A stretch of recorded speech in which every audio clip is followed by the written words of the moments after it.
Hi YouTube, my name is Jack, and today we're going to talk about pseudo-Celticism.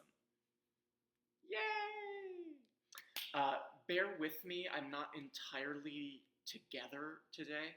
I was up past my bedtime last night because this weekend is Salt Lake City Pride, and I am still recovering, trying to catch back up on sleep. I had to drink caffeine to stay awake later than I normally do, and my body is not happy with me about it. Anyway, let's dive in and see if we have something worthwhile worth saying. There is an idea that you find in some narratives about Wicca, that Wicca is somehow Celtic in nature. And really there are two versions of this idea, kind of depending on who is talking and what their agenda is. One version, which is not nearly as popular now, but which you did see, like especially in the 90s, is that Wicca is Celtic because it is drawn from the Celtic traditions of the British Isles, and it is a descendant of those ancient pagan traditions. So that version of the narrative is lending legitimacy to Wicca by painting with a Celtic brush. The other version of the narrative, which is popular in certain corners of the internet right now, I don't think it's necessarily a mainstream narrative, but you see it online sometimes, is that Wicca is illegitimate and fundamentally bad because it stole Celtic traditions, and that it pillaged and appropriated from ancient Celtic paganism, and therefore is sort of false or spurious as a religion. And the honest truth of it, y'all, Wicca's not Celtic. Like, there's nothing remotely Celtic about Wicca. And there is nuance to be had in that answer, and there's going to be a great big caveat at the end of this video that basically amounts to, like, Wicca's not Celtic, but if you want to do whatever you want to do, no one can stop you. So, like, if you're practicing Wicca and you want to draw on Irish myths and legends and doing that, go for it. But in terms of what Wicca is, what you can kind of assume about a religion or about a practice when you find out that someone is Wiccan, there's nothing Celtic in there. So let's break that down a little bit, because I think this is actually a very interesting conversation and one worth having. And the first thing we have to do is we have to clarify what we mean when we say Celtic. The idea of pan-Celtic culture is itself painting with too broad of a brush. Really, when people are talking about Celtic paganism in the contexts of Wicca, they are referring either to Irish or Welsh traditions. Those are usually the cultures that they're drawing on. And obviously Irish and Welsh cultures are related. There are similarities between them, but they're different cultures, different languages, and I think it's worth calling that out and pointing to the specifics of what people mean when they make a claim like this, so that we can get really clear on what the claim is and where it comes from. Similarly, right, like no one is saying that Wicca is Gaulish. When people talk about Wicca being Celtic, either as a means of claiming legitimacy or of denying legitimacy, no one is being like, well, Wicca is using practices from ancient Celtic Gaul, and like, it's not in there. People are talking largely about the ideas of Irish or Welsh paganism that we have kind of lingering in our collective consciousness. With regard to Irish paganism, more than anything, when people say that Wicca is inspired by Irish paganism for good or for ill, they're referring to the Wheel of the Year. So for anyone who somehow stumbled onto this video and is not familiar enough with Wicca to know what the Wheel of the Year is, it's a set of 8 seasonal holidays that are practiced within Wicca, and roughly speaking, these holidays are the solstices, the equinoxes, and the halfway points in between them. So you have the summer solstice, the winter solstice, the spring and fall equinoxes, and then you have seasonal holidays at approximately August 1st, November 1st, February 1st, and May 1st. And in broader pagan discourse, including Wicca, but kind of not limited to Wicca, the names that people commonly use for these holidays are Irish names. So people will talk about those holidays respectively as Lunasa, Samhain, what do people call the February one? Imbolc, or Beltane, or if you want to get actually Irish about the pronunciation, Bealtaine. I don't speak Irish, that's my best attempt. Apologies to any actual Irish speakers in the audience. But these are the names that people will commonly use for those 4 holidays. And so there is an idea that Wicca, in a deep way, is taking from Irish cultural tradition and Irish paganism in building up those holidays. And I don't buy it. For one thing, those 4 names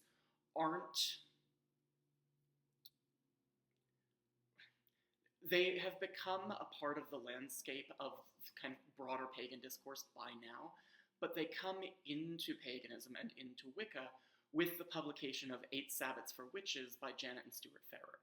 Janet and Stuart Farrer were running a coven, an Alexandrian coven, in Ireland at the time that they wrote that book.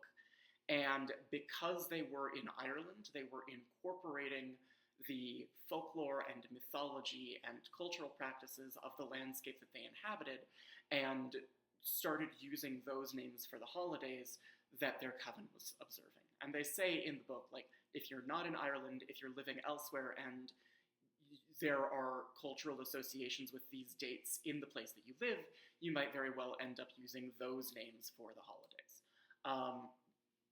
The holidays themselves are part of folk religious practice in the British Isles, and specifically in England, that really has more to do with Christianity than it does to do with any ancient paganism. So the holiday that is known as Lunasa, if you're using the Irish name for it, is Lammas. It's the bread holiday, loaf mass. It is a holiday in the church associated with harvest time. The one that we call Samhain is, of course, Halloween or Hallowmas. Imbolc is Candlemas. It's the holiday where in the Catholic Church, candles for the coming year would be blessed. It's a feast of light. And Bealtaine is Rudmas, roughly speaking. There are 2 different dates, depending on the liturgical calendar that you're using, that are referred to as Rudmas, but one of them is around May 1st. And so those are just holidays that were in observance in the English countryside and in sort of English popular imagination. And yeah, if you go back far enough, probably there are some pagan roots in that people were celebrating holidays on those dates kind of before the arrival of Christianity. But the form in which they were known to the people involved in the early days of Wicca would have been this form of kind of a folk Christianity and a religion associated with the countryside. Gerald Gardner was involved with the Folklore Society, and particularly in the first half of the 20th century, the Folklore Society was big on this idea that holidays, just observances, festivals, things that people did in the countryside were somehow survivals of ancient pagan religion. So, right, May Day is a huge holiday in certain parts of Britain, and it's a holiday, because it's a seasonal holiday, and it's a time where summer is coming in, and we want an excuse for a party, and so on. But if you are Gerald Gardner, if you're one of the early Wiccans, you're looking at this big holiday that people observe, and you're sort of thinking like, oh, okay, this has ancient pagan origins. Similarly with the solstices and the equinoxes, obviously the winter solstice is very close to Christmas. The autumn equinox is associated with, not associated with, but is very close to Michaelmas in the Christian liturgical calendar. Like, these are holidays that were just being observed in Britain. And when Gerald Gardner and Ross Nichols, who was the founder of the Order of Bards, Ovates, and Druids, when they were sort of coming together and coming up with a set of 8 seasonal holidays for their kind of imagined tradition of modern paganism, it's likely that they were drawing more on that existing practice in English sort of folklore and just like having parties in the countryside, as opposed to specifically drawing on Irish holidays.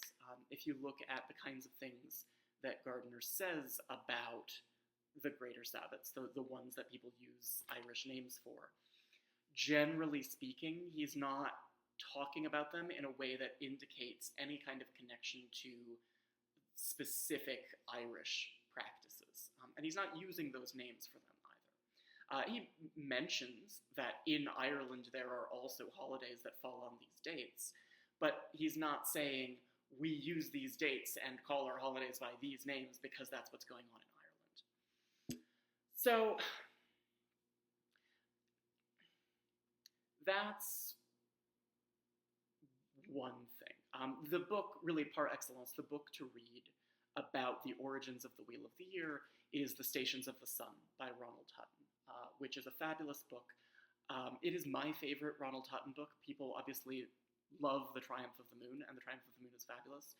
But The Stations of the Sun is a really wonderful piece of scholarship, and it really gets slept on. So if you want to look more into where the Wheel of the Year actually comes from, and this idea that I'm putting forward, that like it's more about the Christianity and folk religion of the English countryside in the 1930s through 50s, as opposed to about specifically taking ideas from something like ancient Irish paganism, Hutton is your man. It's an excellent book, absolutely worth a read. The other thing that people sometimes mean when they talk about Wicca being Celtic is Welsh paganism and mythology. And really what this boils down to is that Doreen Valiente had read The White Goddess and liked the name Ceridwen. You read a lot of Doreen Valiente's poetry. She frequently refers back to the goddess as Ceridwen. Part of this is, of course, because Ceridwen, which, again, I'm not a native Welsh speaker, Ceridwen, I think, is like the more appropriate way to pronounce her name in Welsh. I'm going to try that from here on out. Apologies to the native speakers in the audience. But Ceridwen is a goddess who is associated with a cauldron. She has the cauldron of Awen. And in folklore, witches are commonly associated with cauldrons. You have the 3 witches in Macbeth dancing around a cauldron, and so on. And so Doreen Valiente really makes that association. It ties Wicca and the witchcraft that she is sort of popularizing and bringing to the fore, ties that together with Ceridwen as a goddess of witchcraft and magic who is associated with the cauldron as kind of the prime symbol of the witch's power. And this is something you see in Doreen's work after she leaves the Gardnerian tradition when she's working with Robert Cochrane.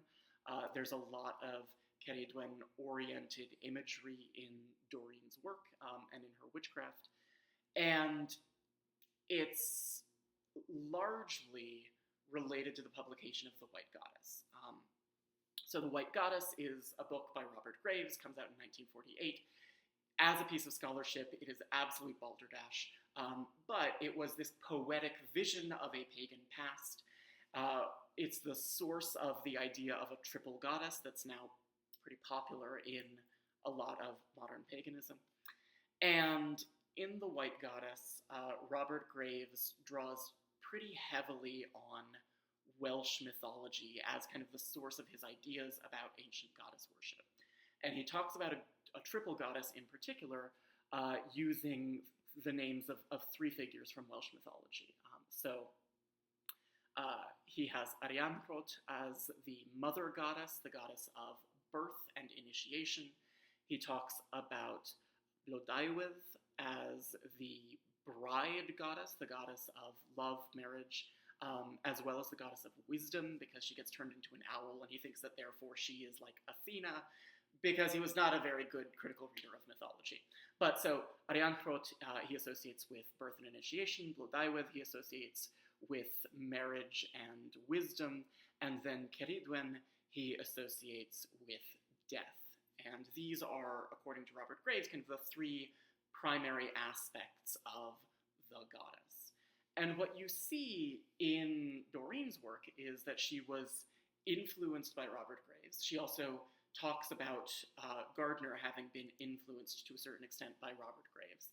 She loved the poetry and the imagery of Graves, and so a lot of pseudo-Welsh imagery, and specifically imagery around Ceridwen, starts working its way into her books, her poetry, and her witchcraft practice. And because Doreen herself was such an influential figure in the life of Wicca, that's a weird thing to say, in the gestation, in the creation of Wicca, and in shaping Wicca from the very, very early days into something more recognizably like what Wicca is today, there are fingerprints of that kind of Welsh influence on Wicca to a certain extent, because Doreen's fingerprints are on Wicca. But that says, personally, I think that says more about Doreen and about Doreen's personal interests and the ways that Doreen connected to witchcraft and the gods than it says about something inherent to Wicca. Right? You can point to a couple of pieces of poetry that Doreen wrote that are Wicca flavored and that mention the goddess Ceridwen, but that's a far cry from saying that Wicca itself either is inherently descended from, Welsh tradition, or is like evilly stealing from Welsh tradition. Like, it kind of amounts to, there was one very influential initiate who really liked the imagery of a particular Welsh goddess and incorporated that into a lot of her own understanding of witchcraft. So again, I think that if you really look at Wicca, if you look at the things that are central to Wiccan practice, right? These mysteries of life and death, the circle with the four quarters, the mother lunar goddess, and the horned or antlered god of hunting and death, like, those are not particularly Celtic things. I think the sources of inspiration for those things largely come from elsewhere. They largely come from sources like Margaret Murray, like Charles Godfrey Leland, like my boy James Fraser, and I think it's just off the mark to describe Wicca as being deeply Celtic, either in a way that claims legitimacy because Wicca is legitimate because it's Celtic and therefore old, or in a way that tries to dismiss Wicca because Wicca isn't real because it's all just stolen Celticism. Like, neither of those things is particularly true, in my opinion. Now, I said there would be a caveat, and there is. And the caveat is, like, people adapt whatever they're practicing to suit their own needs and to suit the environment that they're in. No two individuals or covens practicing Wicca are doing exactly the same thing. Anyone who's been around this channel for a while knows that I really like to harp on the tremendous amount of diversity that there is in Wiccan practice.